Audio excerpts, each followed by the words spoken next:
Okay, and welcome everybody to Metal Mastermind. I am Ken Candelas, and here we have. Jason Stallworth. Welcome, guys. This is a very juicy episode for us today. Really excited to talk about this, Yes. Jay, because when we're talking about the metal lifestyle, right? What are we including in that, or what's actually the myth that people portray metal lifestyle to be? When I look at that, I see two myths, and these are myths I kind of grew up with, and that were kind of ingrained in my head from the community that I grew up in. Of course, this is way back, in the '80s. But one thing is metal is all about, is kind of rock and roll is kind of sex, drugs, and rock and roll, that kind of thing. But then take it deeper to metal, and it was just all about either, well, that there's the devil's music, and I'm using really bad country accent there, but Yeah. it's like that's the devil's music. Oh, that's evil. It was either that, or it was, or a mixture of that, or it was people that were just like, wearing black all the time and just maybe not responsible, did bad in school, and just kind of an outcast, which I think a lot of us metal musicians are kind of outcasts or were outcasts. But yeah, that's what I remember, and I think to some people they still may see metal as a whole in that light. I think you're totally right when you say that because in reality, I think for the term metalhead in this case is to really be different. And this is hilarious because when you said the devil's music, a lot of things were considered the devil's music in history, right? I mean, if you were in the medieval era, Yeah. right, like total like dark ages, that sort of vibe, right? When you sang a dissonant note, you were thought to be singing the devil's note.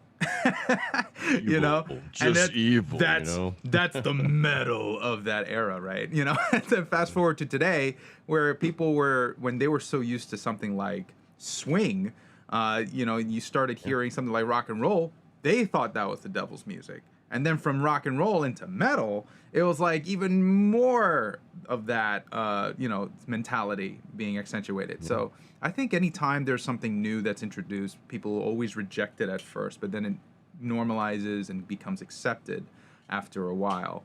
And that's the tricky thing about being a metalhead, because we are outsiders. We do think outside the box, and that's something that we always find ourselves feeling constrained by the labels, and we don't necessarily want to be in that because we're trying to be outside the box, not inside the box, which is what everybody tries to put us as.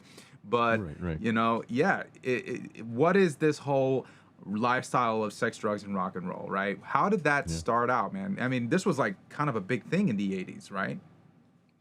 It was, yeah, it was. And it's funny you mentioned, what you just said there, about us metalheads. We want to be outside the box. We don't really. I know me personally, and you personally, and probably everyone on here. We have no ambition of our music going mainstream and being played beside, Britney Spears or whoever's popular these days. But that was the thing that happened to Metallica Mm-hmm. when they went commercial, and I don't think it was a bad thing. Actually, I'm a fan of the Black Album.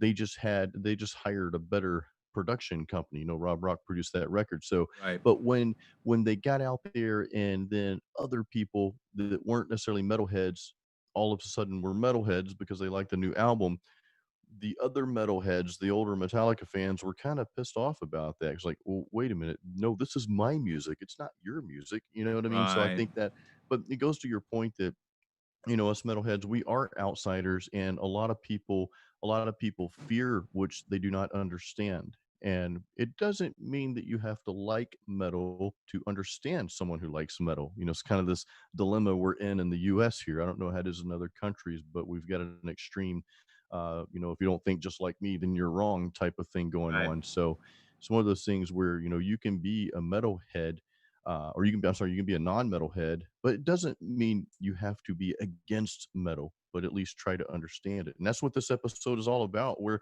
going to talk about the metal musician lifestyle, kind of going beyond just the metalhead lifestyle, the metal musician lifestyle, which is everyone on here watching this. That's right. Yeah.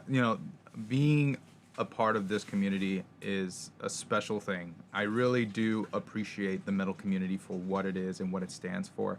I love how everybody comes together.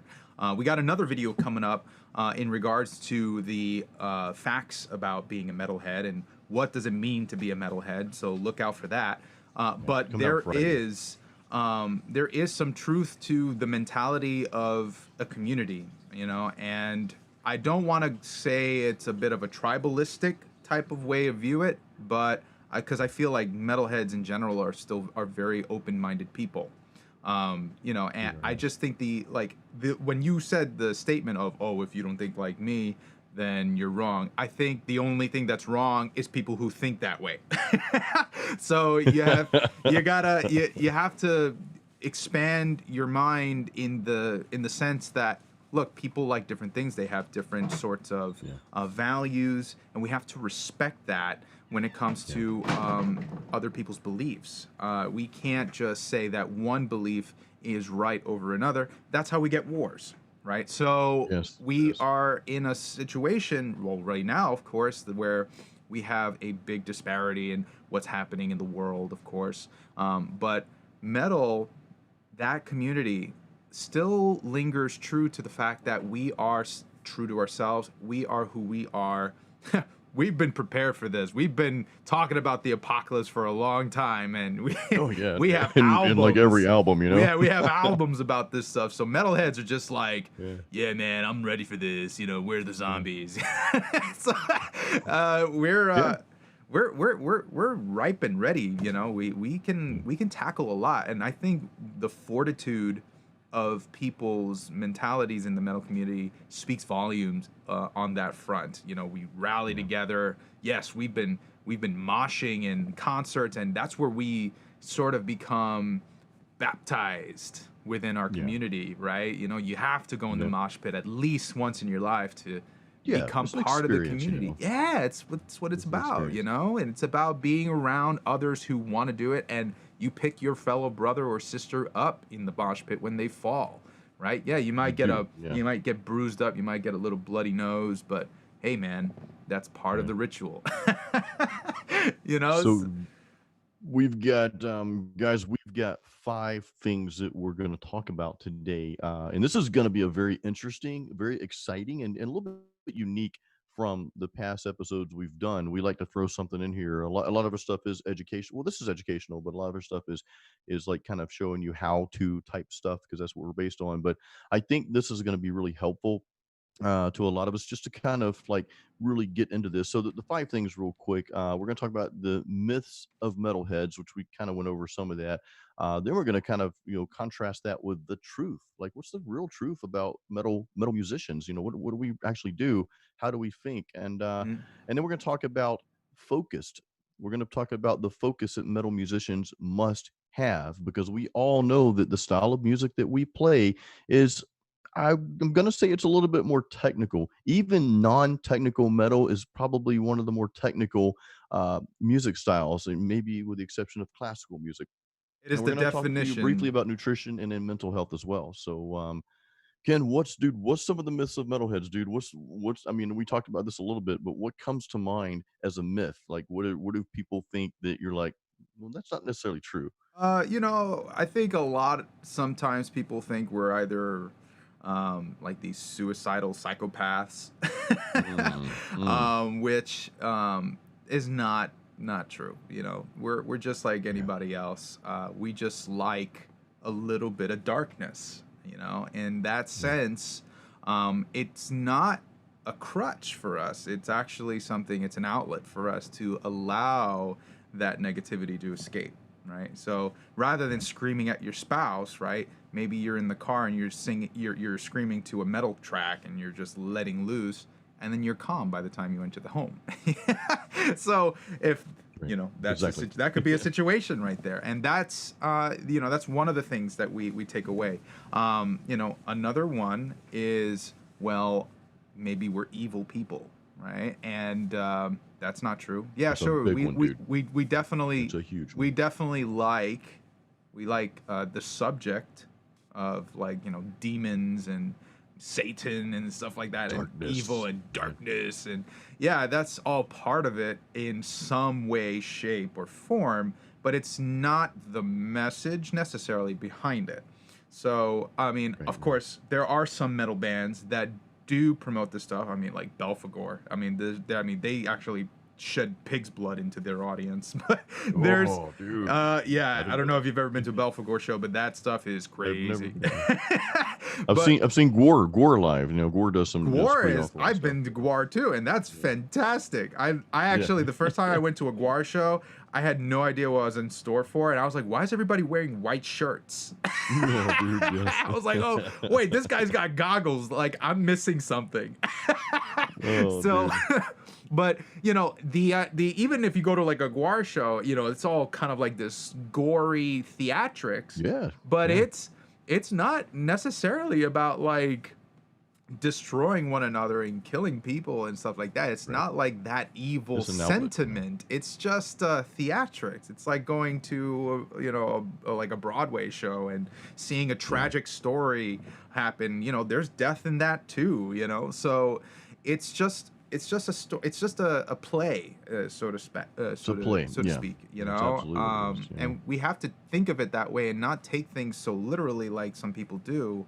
Yeah. I feel that it's really important to keep a certain amount of perspective and not take everything as it literally as it comes, maybe on its face, right? Don't judge a book Yeah. by its cover. There's more underneath what's happening there, and that's some of the Absolutely. things that people don't really understand. That once people get into metal, they start to kind of be a little bit more sensitive to these sorts of underlying messages, and it's not just all "Roar." People are not just that's another one too. It's like Oh, they dude. just Yeah. scream, they're just like "Roar." And it's like there's actually lyrics behind that, and some people actually didn't realize that. Yeah. I've been in that situation. Cannibal Corpse is another good example of that. I mean, they do have some pretty gruesome lyrics, but the funny thing is, and we're kind of now going into the truths about metalheads, and I'll bring Corpse Grinder up here. I follow him on Instagram, their lead singer, and dude, he's got pictures with his wife and his children, and just doing like normal everyday stuff. He loves his family, like you can Yeah. see it, and it's like, I'm just a metalhead. I sing about some really gruesome stuff, but you know the other side of me is like, I'm a family guy. I love my wife, I love my kids, that sort of thing. So it's like you see Yeah. that, and it debunks all of those myths that people have in their minds of this person and the band as a whole. So just really interesting. And in talking about like truths, I think one thing I can say about metalheads and metal musicians, especially musicians, we probably are some of the most passionate and disciplined, which we're going to talk about in a second here. But we're some of the most passionate and disciplined people that you will ever meet. Yeah, I think in any genre, there's always some bad apples. This Yeah, this this yeah, is true in anything in life. Yeah, sure.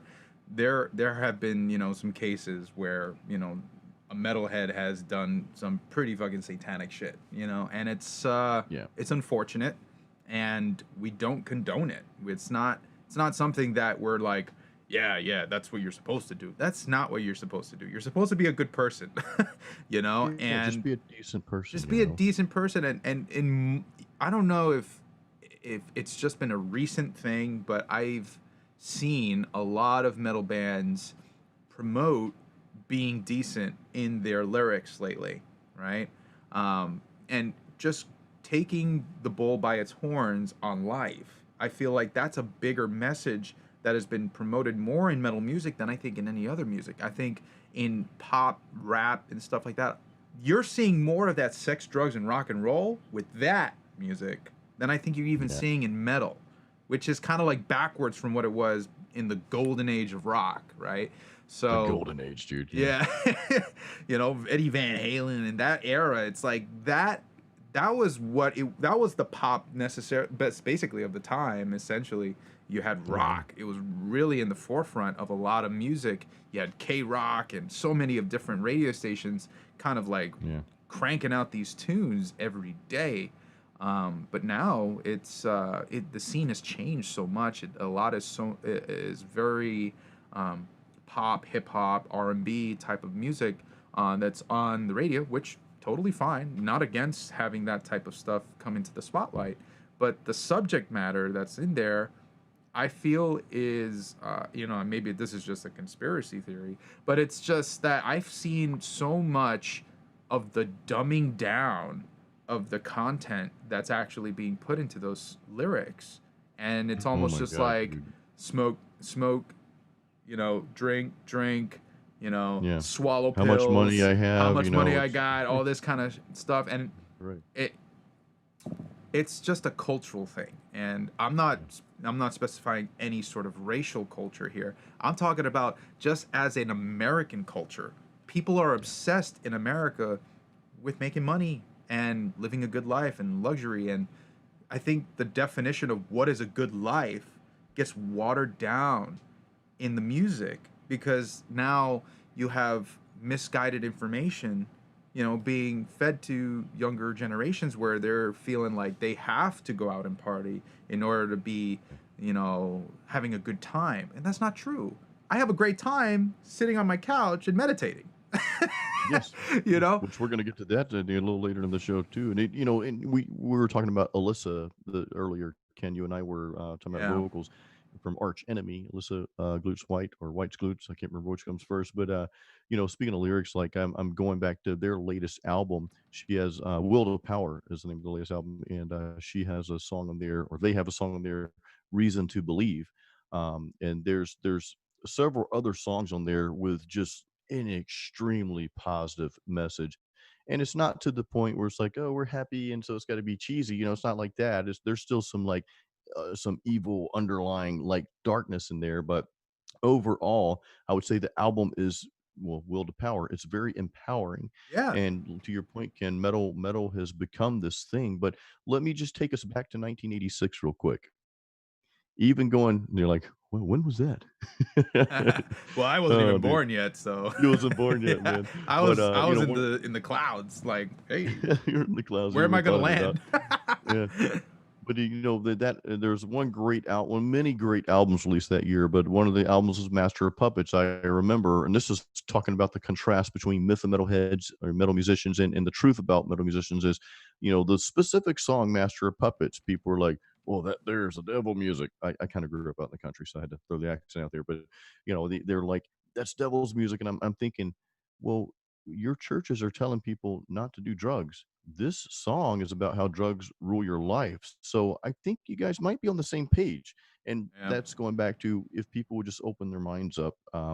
Which, to be honest with you, I don't care that people open their minds up or not. The outsiders of metal. If you want to think closed off about us, that's fine. That's your choice. But we're here talking about the truths of metal musicians a musician is just really like many more layers up from a metalhead. Metalheads are great. I love metalheads, hmm, but as a metal musician, which we all are, there's a lot more that comes into that package, which we're about to get into really some meat and potatoes here.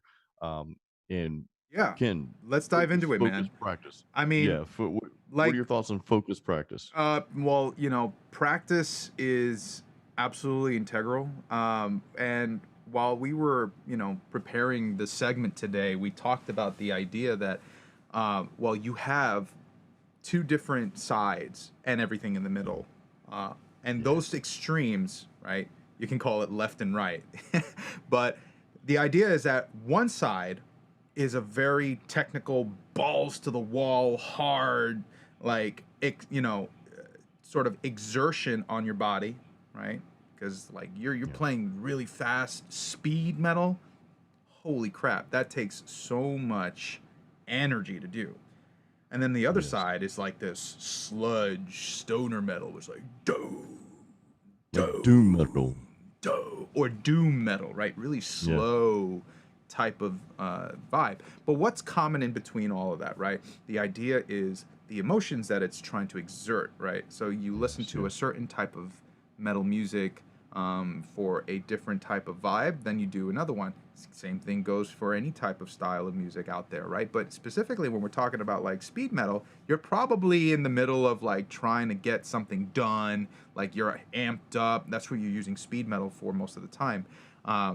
Sludge metal might be more of a kind of chill out, like Relax. Yeah. relaxing type of vibe. Yeah, it's not Enya, but it's definitely something Yeah.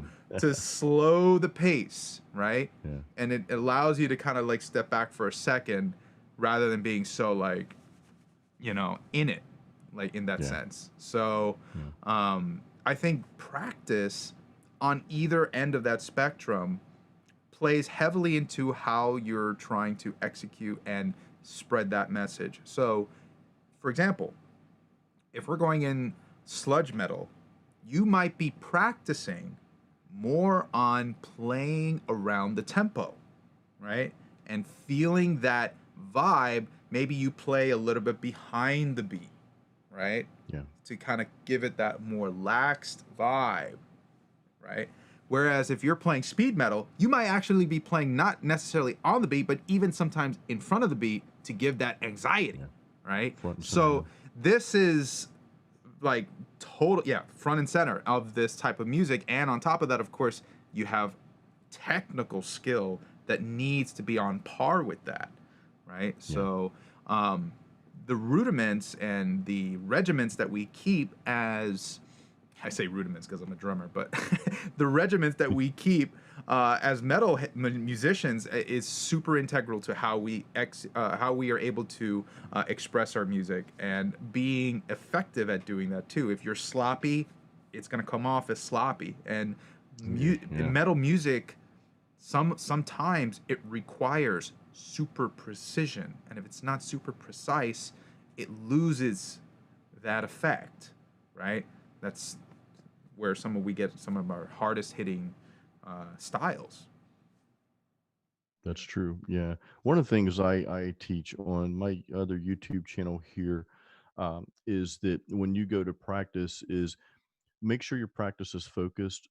As a guitar players are famous for just sitting down and noodling. We call it noodling, and it's just like, well, I'm just going to jam, and that's fine.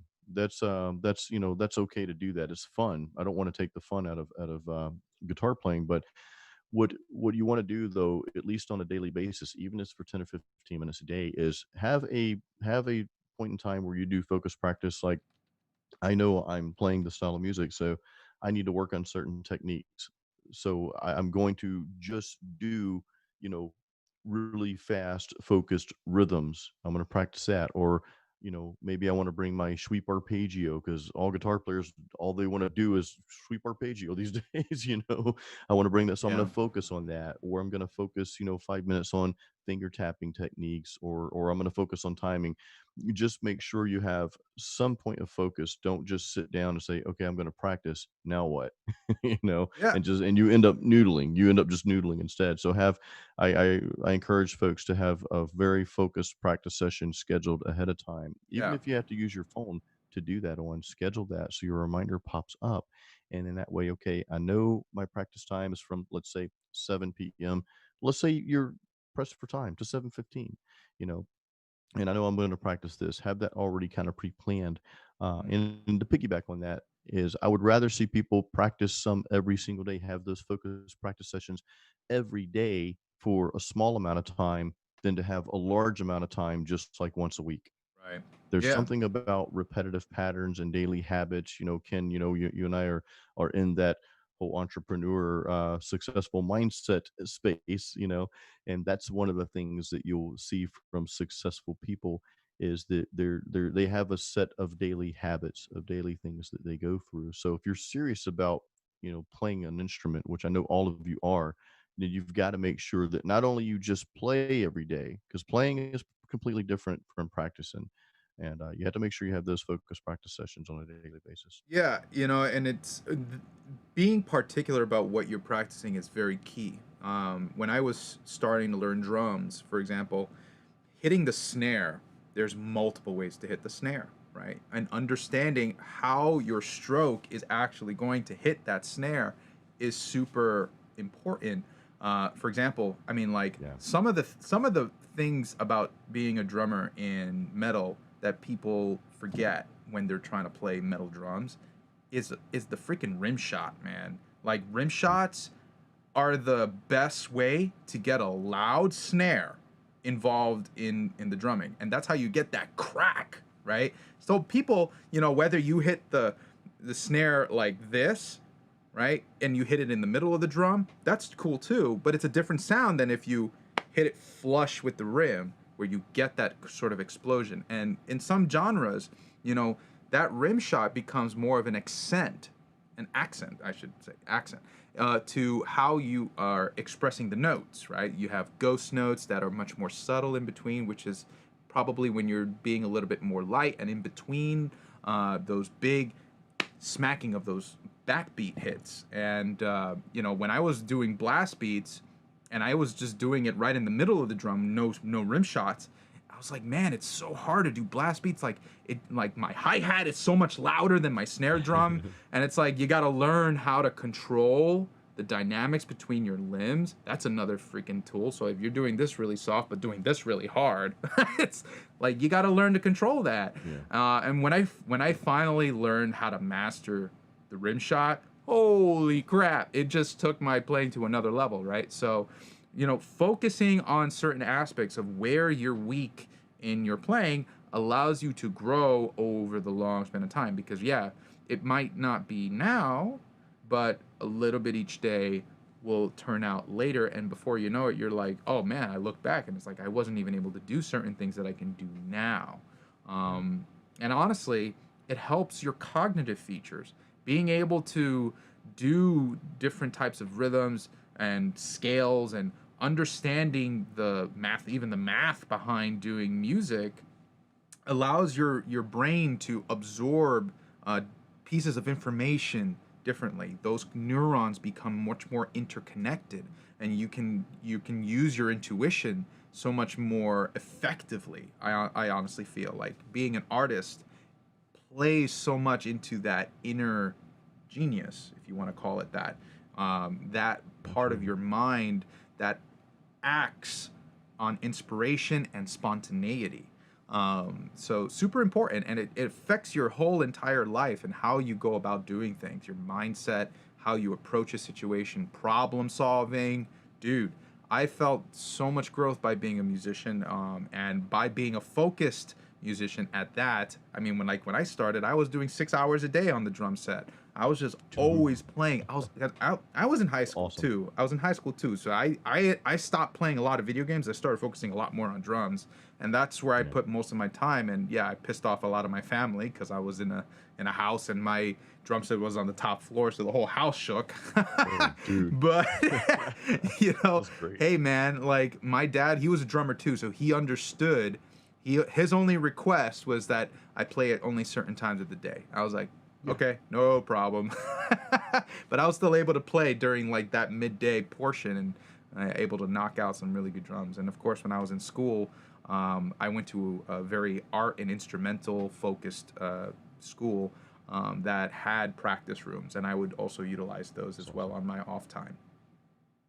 The funny thing is, you mentioned that as a kid, and obviously when you're a kid, you've got more time to put into your craft. And I know pretty much, I think everyone, watching right now, of course, some people are going to see this later because we keep these live sessions up after the fact. Absolutely. But I think most of you watching right now, they're going to watch in the future, may be older, not older in a sense, that you're old, but in the sense that, that you're not a kid anymore and you've got family, jobs, and all that. But Right.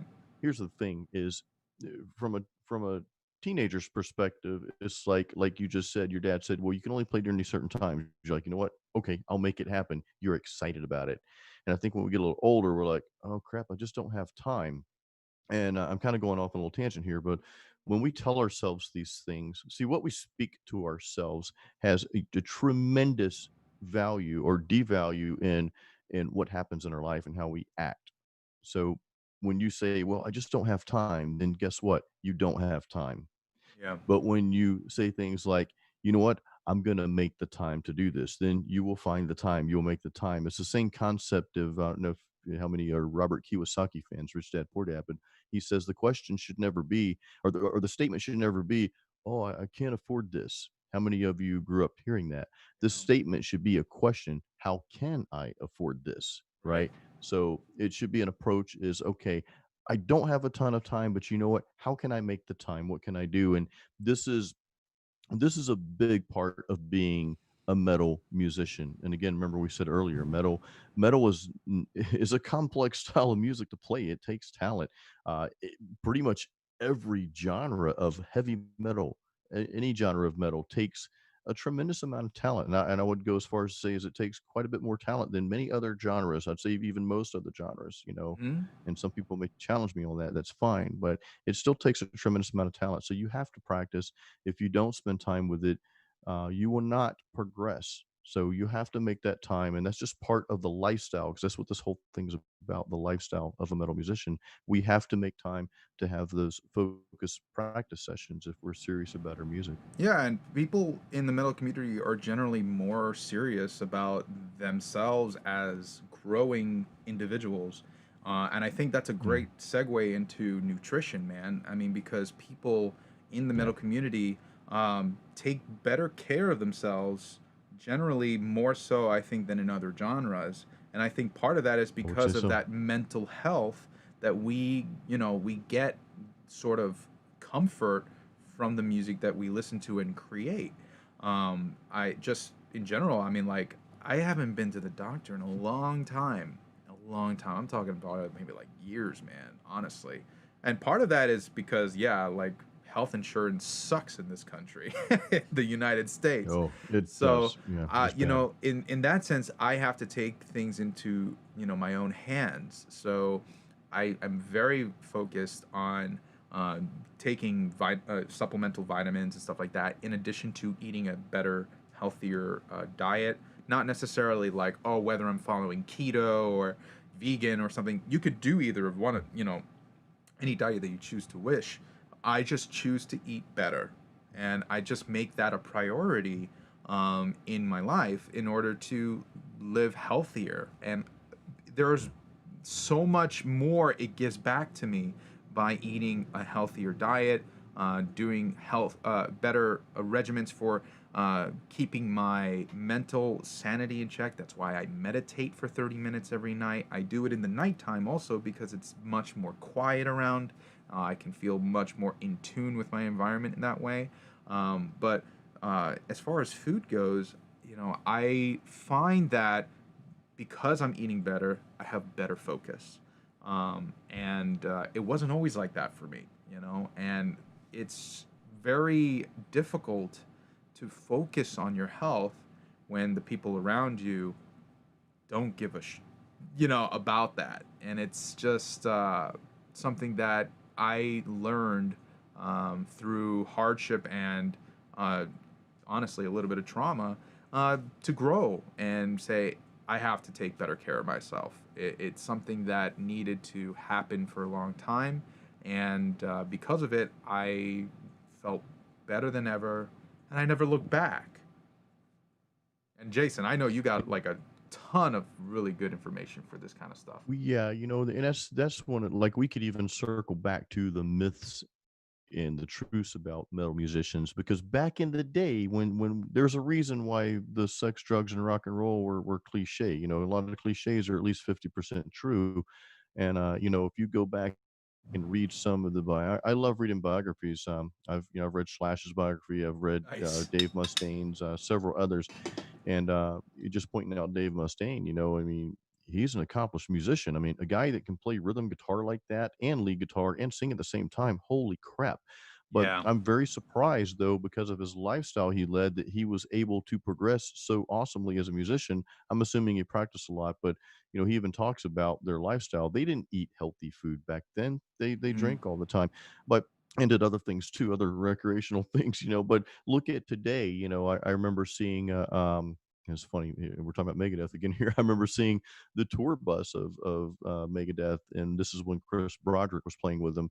I think this is back 2008, 2009, and you look in their tour bus fridge, and you don't see a bunch of booze. What do you see? You see muscle milks, Yeah. because Chris Broderick was that guy's in shape. Yeah, I actually met him in person one time, and of Dave Mustaine, not picking on Megadeth, but he lives a really healthy lifestyle now. He's into martial arts and he eats healthier. And he took his shirt off when I saw them back in 2009 on stage, and the dude was pretty ripped. And I'm like, wow, you know what? It's but he realized, many years ago that he couldn't keep living that unhealthy lifestyle. And this goes back to things like you having the ability to focus on practice. You can't focus on practice if you're high all the time, or if you're drunk all the time, or even, let's say you don't do drugs. Let's say you don't do drugs or drink or any of that stuff, but your diet's just crappy. You're just eating things that will fog your brain, and you're not getting that organic energy that you need to Right. focus. See, the nutrients, we need the nutrients. Our brain needs certain nutrients to fire on all cylinders like that. And if you're not getting those nutrients, you're not going to be able to focus. You're not going to be your best. And as a metal musician, and this is the differentiation between metal musicians and just people that listen to music. People listen to metal, they should be healthy too, but they can kind of do whatever. As a musician, though, if you want to be your best, nutrition has to be a part of that. It has to be. Yeah. You don't have to go nuts like you said, Ken. You don't have to do. We're not sitting here telling you, well, you got to do keto or paleo or whatever. You know, you Yeah. don't. And there's so many arguments over different diets, but here, what one thing I'll recommend is just stick to a nutrition plan that works for you. And I'll tell you what works for me is kind of doing like what I call an 80-20 rule. 80% of the time I'm eating a really high protein diet. I'm watching, my carbs, I'm watching them go down my mouth. I'm kidding. No, I'm eating like complex carbohydrates. I am keeping my sugar intake down. Like I don't do cream or sugar anymore in my coffee, although I probably drink too much coffee. And I I love, I you guys l- know I love craft I beer. Yeah, love coffee's great. monk fruit for that. Monk fruit is Okay, monk fruit. really Okay. good. It doesn't add any Wow. sort of blood sugar to Yeah. your thing, and it adds just a little bit of sweetness that if you're not A little bit really of into sweetness. that Yeah. dark coffee or that sort or anything, like Yeah. I put it in anything that needs a little tinge of sweetness and doesn't add Yeah. any sugar at all because it's not I just sugar. like black coffee. Yeah, I don't know, just for some reason I like black coffee, but dude, keeping the sugar down is a big thing, guys. That's a big thing. But going back to the 80-20 rule, if you're 80%, great, or even 75% great, and then on the weekends you want to go have some pizza and you guys know I love craft beer. I'll have a couple craft beers on the weekends, but you had to put some rules in place in your life. right. And Ken, you've made a lot of changes over the recent years here, man. I know if you want to talk about some of those that you've made with nutrition. Yeah. I mean, I'll even say this because before 2020, I actually had a falling out in 2019 with my own group. I kind of went solo with my music, and it did not end well. And my habits that were during that time, uh, right before the fallout, it was not necessarily a very healthy one. And I even, I'm good friends with Michael Romeo's guitar tech because I toured with him on a couple of different, gigs and tours and stuff like that. I was playing with this. I was the monitor engineer for a band called The Cringe, and they were on tour with like Tesla and even Extreme and stuff like that. So I got to meet some of these guys, and I saw their diets and how they were actually um, treating themselves. I mean, like the guy in Tesla. I mean, Tesla's like essentially like a very Aerosmith type of vibe, Yeah, and the drummer, super nice guy, and he was really adamant about eating healthy, man. Like he was that's awesome. not doing sex, drugs, and alcohol at all. He was just like, I drink smoothies every day. I get my blueberries. It helps my memory. I have kale and all that stuff. He was all in on that, right? And I was Nice. and when I went to meet Michael Romeo from Symphony X, I was just blown away by how dedicated this guy was. And at the time, I mean, I have nothing against marijuana or that kind of stuff, but I was smoking good amount of weed during that time. And when I asked Romeo, because it was a very sort of chill type of environment, I said, hey, you want to partake and stuff, and he was like, nah, man, I don't do that stuff anymore. It's like it makes me just sleepy.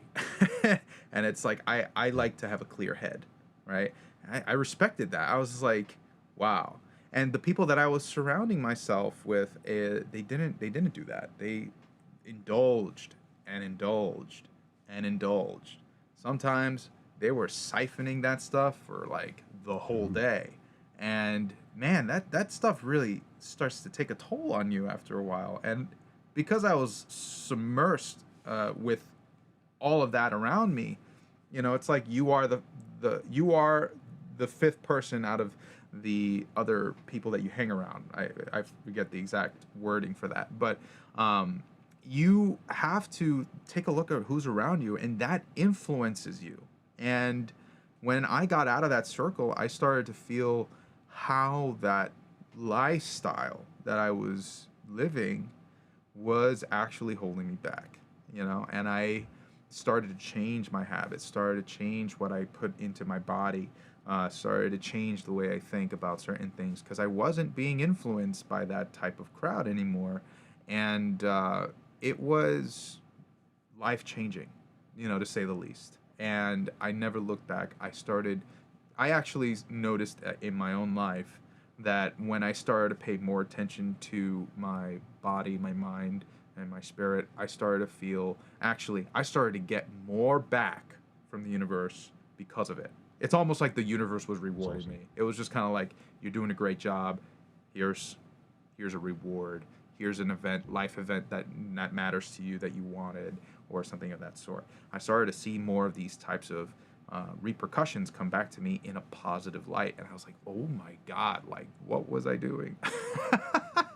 So yeah, it definitely took a turn for me, and that changed everything for me. I wanted to focus on being a better musician. I wanted to focus on being a better, entrepreneur, better business person, better lover, better person, and that came through change. And change is hard. It really is hard. Not everybody can adjust um, from what situation they are currently living in. I mean, everybody can adjust, but it's hard for people to adjust because we're a species of habit, right? If we're in a sort of regiment and schedule, and we're so used to doing a certain thing, we're so used to eating, chicken nuggets from Burger King, and you Ooh. start eating. Oh, If dude. you start eating healthier stuff, your body's like, well, I've never had this before, so I don't know if I like it. And the first thing your body says is like, Yeah. oh man, healthy food tastes nasty. But then it's like, once you That's so actually true. start eating the healthy food, and then you actually taste the Burger King food after a while, you're like, what the fuck Uh, is this? This is like crap. and you yeah. just feel it in your body, and it's like, oh my god. Really, really amazing. The body is such an amazing machine that like That it it, is. it really does adapt to how you think of the world, right? Uh, the world is as I see it, right? So that perspective is probably the biggest factor in change. So when you change your perspective, you change your world. And it's funny, a lot of people may not initially think of this as tying into being a metal musician, but it all like works together. It's like, it's almost like you can't just say, "Hey, I'm going to be a metal musician, but I'm just going to neglect all this other important stuff." I mean, the stuff we're talking about now, obviously, it's important no matter who you are. You know what I mean? And we're not saying that, well, you have to do exactly what Ken and Jason does, or you're wrong. Kind of like the whole left and right thing we have going on in the U.S. That's not what we're saying, and you Right. guys know that, of course. But what we're saying, we're just encouraging you to, do your own research and just do the things that makes sense to you, as far as your health goes. Probably every one of us on here maybe have some different dietary preferences, but I think deep down most of us know the types of foods that are going to be good for us. And because different strokes for different folks. I remember I have a fifth Yeah. grade teacher that told me that. I asked her a question because she didn't do something like a bunch of other people did, one specific thing. And actually, it was go to church. I grew up in one of those towns that everybody went to church. So, and I'm like, Miss Rogers, you don't go to church. What? It was just so weird to me. And she's like, Jason, different strokes for different folks. So different things work for different people. You know what I mean? Like Faceless is on here. We were having a discussion about a week or so ago, and we're talking about like more like bodybuilding style foods. I'm a big fan of protein shakes for specific reason, and he's not, so it's like different things work for different people, but Yeah. choose what works for you. And that just takes some experimentation. That takes some, one of the things you can do is like eat something, right? And then really hone in on how you feel about an hour later, 30 minutes to an hour later. Excuse me. You're going to know at that time, did this meal provide energy for me, or do I feel, foggy and just, oh, I just want to take a nap now? That's a good indicator of just organically seeing what works best for you. Mhm. But tying in with nutrition, Ken, I know you talked about meditation because I want to we want to talk about the mental health aspect of being a metal musician and why that's so important and how that ties in with being a good, if not great musician. So we talked about meditation. What's your meditation routine like, and how often do you do that, Ken? Well, I want to definitely mention something real quick, and this does go into meditation in some way. Is that it's all about really that awareness of knowing what your body is telling you. When you understand the signals that your body is saying, right? And if you're nulling or numbing that because you're smoking or drinking a lot, that Yeah. definitely then you're not aware. Essentially, you're like sleepwalking through life, right? So I practice meditation because I find that it allows me to look a little bit more on a broader scope of what's happening around me and how my emotions start to reciprocate within the environment. I almost find that because I'm meditating, right, and I'll get to how I meditate, is that when I walk through life, I start to be more observant as to the decisions that I make and why I make certain decisions and how maybe somebody might approach me and where they're coming from. I'm more aware of that. And it's kind of amazing because it's almost like this insight that you maybe didn't have before. Because now that you start to pay attention to the mind, the mind speaks a lot throughout the day. And if you're just kind of reacting to the mind, then you don't realize the whispers it's telling you, right? And in this sense, when you do finally like pay attention to what is your mental state telling you and what are the um, tendencies of where it likes to go, right? Is it destructive? Is it productive? Is it distracting? Right? Is it asking for something that maybe you don't need? Right? All of these things, right? If you fall into that trap and you don't look at it for what it is, then you're just going to be in that quote unquote sleepwalking phase. So, what do I do? Every night I try to set, I have these sort of like mood lightings. Oh, cool. I'll even like show you in a second. But essentially, what I like to do is I like to prepare my environment in order to get in the mood, right? So I'll do something like this, right? And I'll actually change the lighting. And I got, smart bulbs in order to do that. And, honestly, it's one of the biggest things I'm a fan of is getting some smart technology to help um, engage that part of you because when I didn't have smart bulbs, I actually didn't know what I was missing. Lighting is such a big thing in my routine now that I didn't consider before. And Jason, if you don't have at least maybe in your studio, I recommend at least maybe one of those smart bulbs because I need them. Yes. you'll find that just being creative, you need different lighting, and it's really, really, it accentuates that part of me, and I'm sure it would do the same thing for you. Try it out sometime, Yeah. but I digress. I'm going to. I just looked it up now. I digress though. You don't need it, of course. Definitely don't need it. Uh, what Right, right. what I recommend is having just dim lighting, right? You could just have a lamp on or something of that Yeah. sort, just to kind of bring the energy down, right? And then I also start to either speak slower, listen more. And it doesn't have to be having just music playing or any of that sort. Have silence and just listening to the environment for how it is. Maybe you have a fan in the room. Listen to the fan.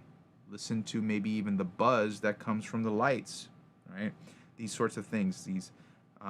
These little sound, how we call, like there's Sound bites. yeah, I call them sound bites, right? So these little sound bites, they start to activate certain things in the brain, which allows you to sort of calm down, right? And then, I gotta go slow. I go slow. I take a little bit of time. I shower before I do it, right? Because the shower allows me to decompress. And then when I go to the couch, this is then I you could listen to a program, or you could do it in silence, however works for you. Again, this is another different strokes for different folks kind of thing. But the idea is to be more observant.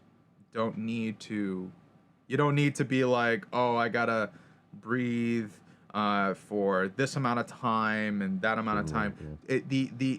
The whole purpose of meditation is to be in the moment. And sometimes it does help to count, right? Because if you're counting, then you're counting and you're in the moment by counting. So that allows to help with being there, because our mind trails off all the time.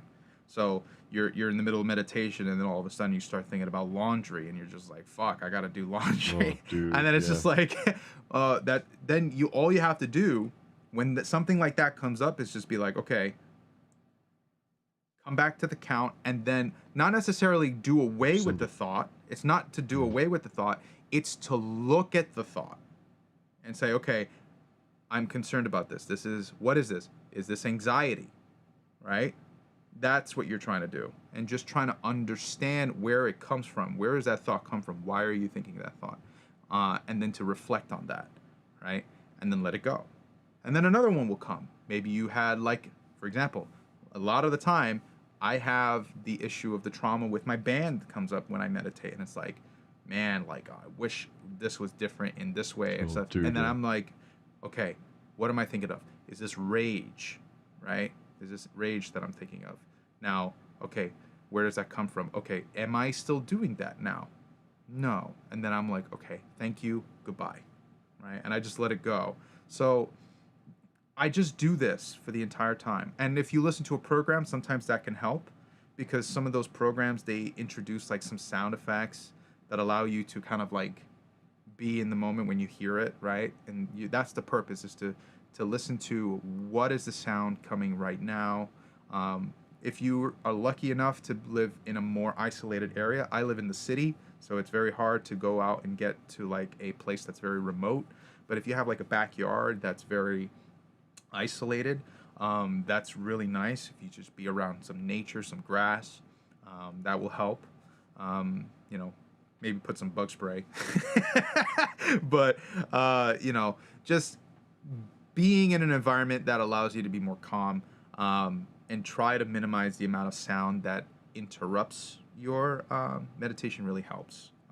But meditation is not the only way to do it. I know, Jason, you do yoga, right?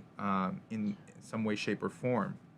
Yeah, it's I mean, I another big thing in my life has always been lifting weights as well. That was one of those things I started doing around the same time I started playing guitar. Um, when I was around 14, 15 years old. And it was kind of a means to an end back then because I was a small kid, got picked on a lot. So I'm like, well, I'm gonna, try to beef up, which took me years to do. But that was just one of those things. That's part of my morning routine, though. Is I wake up and I drive to the gym and I train. I train early in the morning, and then it's almost like that's the first task that I complete. It's a really great task. A lot of people don't look forward to working out. But some of you love it. Acoustic, you're saying you were big into karate at one point, and that's it's another thing similar to lifting weights. It's like you go train for something, and Yeah, then you're done, and it sets the tone for your day. But speaking of yoga, yoga is part of my routine as well, and a lot of times I'll do that in the morning, sometimes again at night.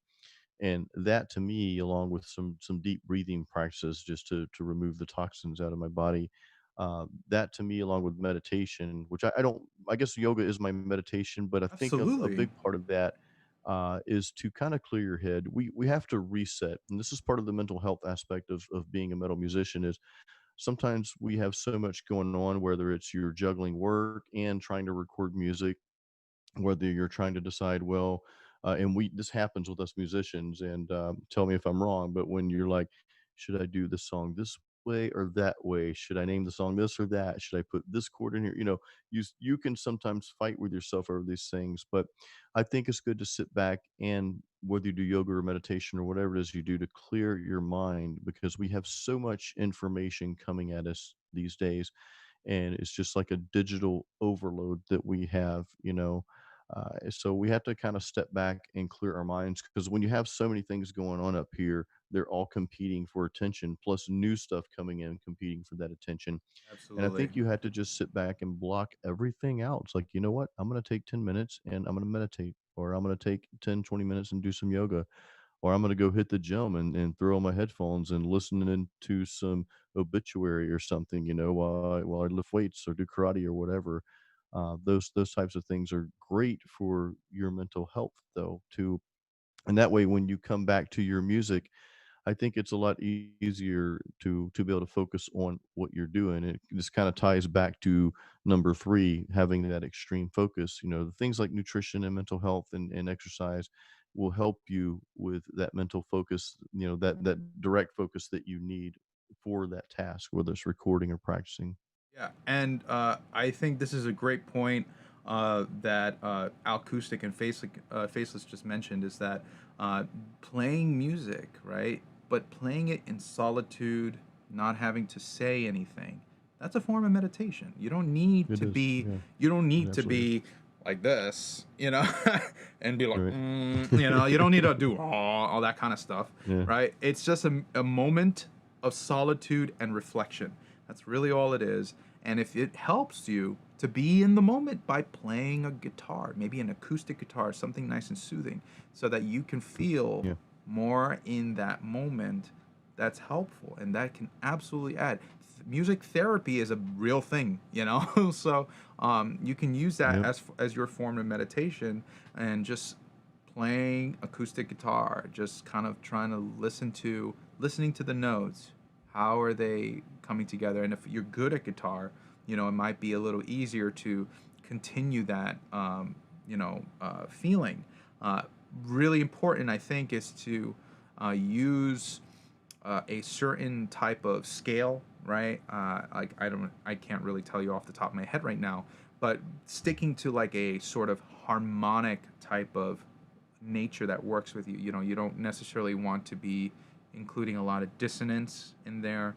You want to keep your mental state in a very more tranquil. The moment you start introducing dissonance, you start to disrupt that tranquility, which is fine for music, right? But with meditation, the purpose of it is to. That's why whenever you hear a lot of meditation tracks, it's very like Yeah. patty, but there's not a lot of disruption with Like harmony. India. Yes, it's all very harmonious with each other, right? So that's Yeah. really important, because when it's harmonious, your your brain lets go of that, right? So, but the moment you start adding like, dissonance, then your brain draws attention to that.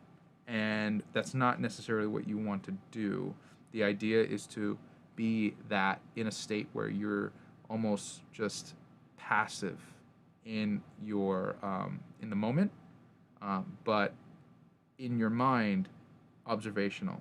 If you have something that distracts that, like dissonance, that will affect uh, your mental what do we your flow, right?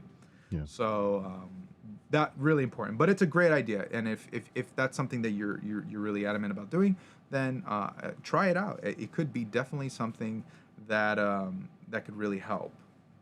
Different ways to do this sort of thing. I will tell you guys something not to do, and I've been guilty of this too, and I was doing it for a long time, and I just stopped like this week. And this, I think this impacts your mental health. I think it also impacts how your day is going to go and how your the flow that Ken was talking about just now, getting in that flow.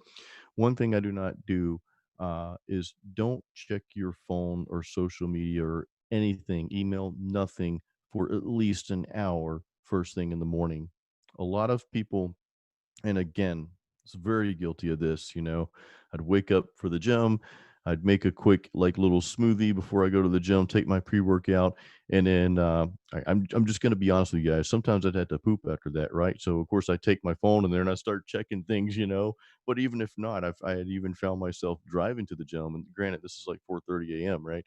And I get to the gym and I'll park there and I'll start, well, let me check Instagram. Let's see if somebody left a comment, blah blah. Of course, I'm a musician, so I'm putting stuff out there, and you guys know I like to respond to everyone, but the thing is don't touch that stuff. Don't touch that stuff an hour. Wait at least an hour, and make a morning ritual. And I know some of you have to get up and go straight to work, but make a morning ritual. Maybe wake up 20 minutes earlier, 30 minutes earlier.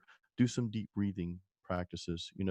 Read something for 10 minutes, not social media, but like read a book for 10 minutes, something educational, and just leave that phone alone for at least an hour, and I can almost promise you your day will go a lot smoother. Again, I'm just now doing this week, and I'm like, man, I feel so much more free, and I'm not missing anything, because if you go on Yeah. social media and you just happen to read something that doesn't jive with you politically, because that's a big thing now, and it just puts you in the mood, it's like, well, that person, blah, blah, blah, and then you're in a shit mood for the rest of the day. You know what I mean? Yeah.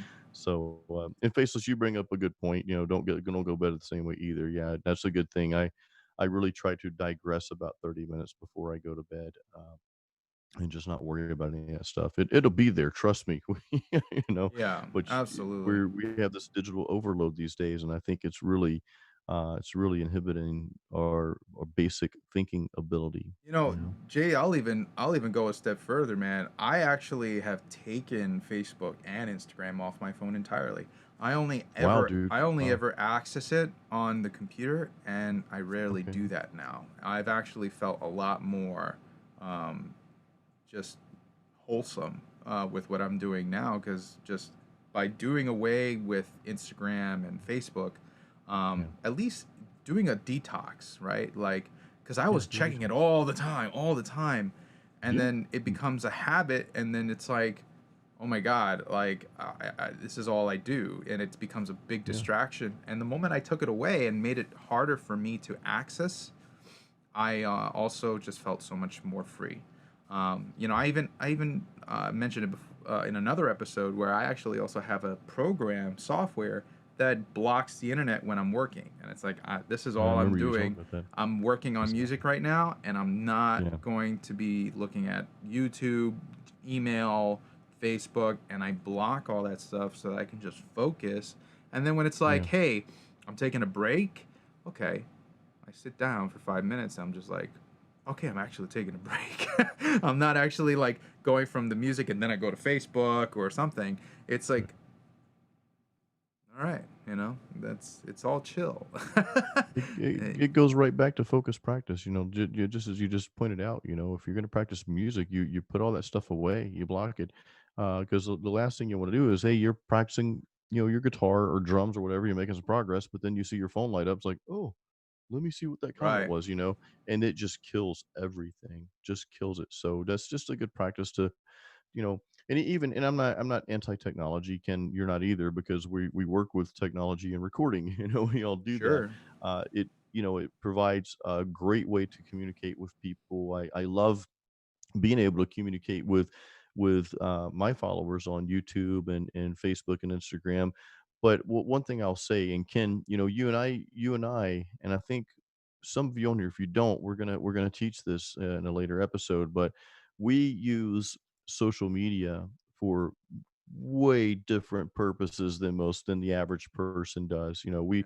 we don't, Ken, you and I, we don't really care so much about you know the personal page comments. I don't even look at my personal page that much. I'll post something funny every now and then on it, Like my wife bought some Angus burgers, and I accidentally left the G out, so they're anus burgers, so I had to post that on I wasn't an accident, by the way, but anyway, so it's funny. So I'll post some stupid crap like that every now and then just to get a laugh. Oh man. Yeah, I'm totally in the same boat, man. Every once in a while, it's fine. Yeah, But yeah, like we use social media as a tool most of the time. right. Completely To reach different. out to our audiences, and that's how we and it actually helps to view it more as a tool than as a Yeah. social platform, because it is a social platform, don't get me wrong, but it if you get too absorbed in the social part of it, then it's like you never go to a concert and you see those people and all they're doing is looking at the concert through their phone.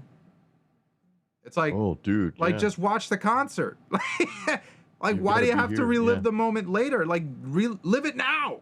That's the point of going to the Yeah. concert, And I actually guilty of this, by the way. I was at the King Diamond concert here in New York, and he Dude, was doing an Abigail tour, right? That album, it's my favorite album from King Diamond. Some guy was it's an amazing album, dude. right in front of me, went like this, into my face, like, Oh, and I went like this. dude. Poof. I was just like, get the fuck away. Mosh time, dude. I was just like, no way, man. I am not letting you ruin this moment for me. And I was like, No. Yeah. So I was just I'm always about, like, when I go to a concert, I'm in the moment, man. I don't like to look at my phone. I don't like to record it because that takes away from why I'm there.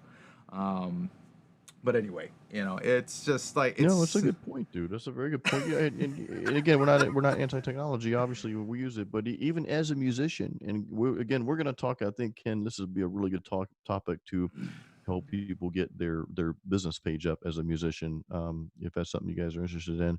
But even as a musician, Ken, you and we're using our Facebook and Instagram for much different purpose. It's yeah. not as really as to really promote what we're doing and to keep in contact with our fans and our subscribers, followers, or whatever you call them. I call them my metal music family.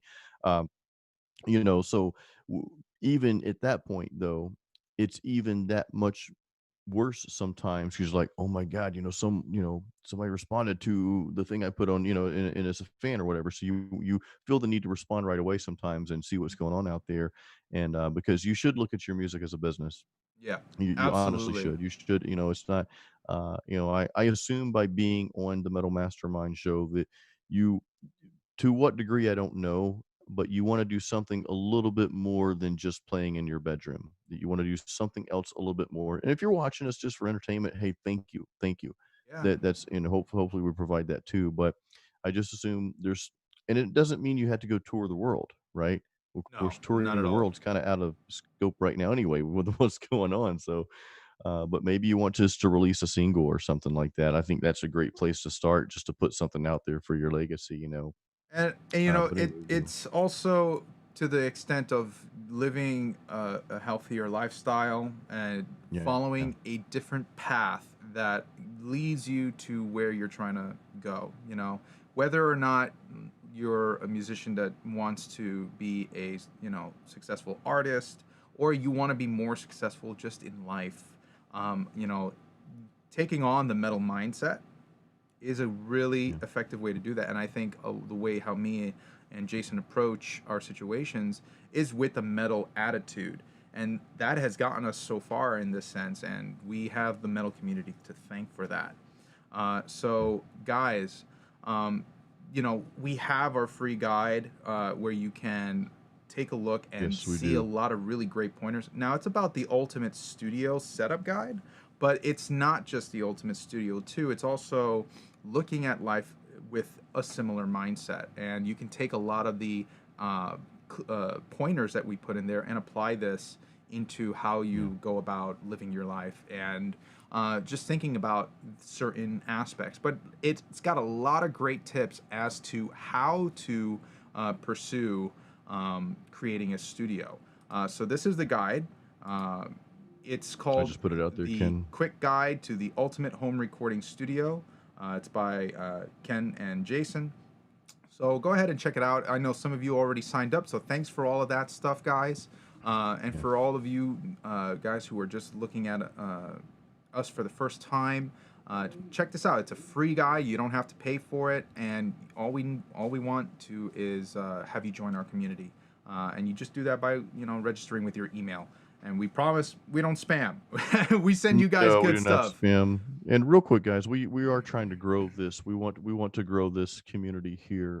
Ken and I, we kind of just started this from scratch, and we're going to build this organically. We don't plan on using any cheesy advertisements or anything like that. But what I want to ask is if you guys will please take the link that we just posted with the guide, the metalmastermind.com/join. If you guys will please just copy that link and maybe paste it in your Facebook and just say, hey, for all my musician friends out there, uh, join our community here, get this free guide, and join our Metal Mastermind community. And or if you want to email it, also share it on Facebook, share it on Twitter, or if you want to email it to any musicians that you may know that are wanting to get a little bit more serious about their craft, just please share that with them, and that would help us tremendously. Again, just copy the link I just posted and just paste that in wherever you want to share it at. Yeah. You guys have been awesome. This has been such an amazing episode. I feel like, by having more of these kinds of discussions, I feel like everybody kind of really gets to Yeah. become part of that one, mind.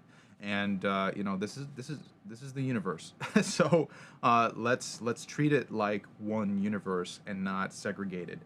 I Yeah. mean, we've been fighting that for ages now, and we are, I think, at a point in humanity where we can really achieve more unity, and this is important to us that everybody here partakes and spreads the word. So if you're doing that, we appreciate it, and of course, like if you do enjoy our content just for entertainment, that's great too. We're Yeah, it's happy that we awesome. can brighten your day with that stuff. So just if you haven't already, remember to like this video, give it a thumbs up, and also Thumbs up. subscribe to Metal Mastermind so that you can get more content, and ring the bell so that you get notifications every time we put out new videos. And we also have our premiering live show sent out every week on Wednesday at Yeah. 12. Yeah, and we usually try to send that link to you guys. And that's the other thing about getting the free guide. If you don't have that free guide, and I'll post the link again real quick here. If you don't have it, please sign up so that you get it, because we will also email you something, a reminder. Usually around Monday, we'll email you the reminder for the live show, so that way you have that. Also, Ken, I think this Friday we have another a video coming out. It's not live. So along with our live sessions we do on Wednesday, and so that you guys don't, or so that I don't get confused, we have put live in all caps on all of our live shows here. So you'll Yeah. notice the title says live first, because Yes. I get confused easily. I'm getting old. But on our non-live videos, Ken and I are actually putting out some non-live stuff, just some regular YouTube videos, because we've been talking about this, and we put one out last week. So definitely check that out. We have another one coming out this Friday. That's going to release Friday around noon. So definitely check that out. It's kind of similar to what we're talking about today, but a little bit different twist on it. So I think you guys will really enjoy that. Absolutely. Well, that wraps up the show for today. It was great seeing you all. We will Yes. be back next week on the Metal Mastermind. Thank you all so much for joining us today. Thank you guys. Horns up.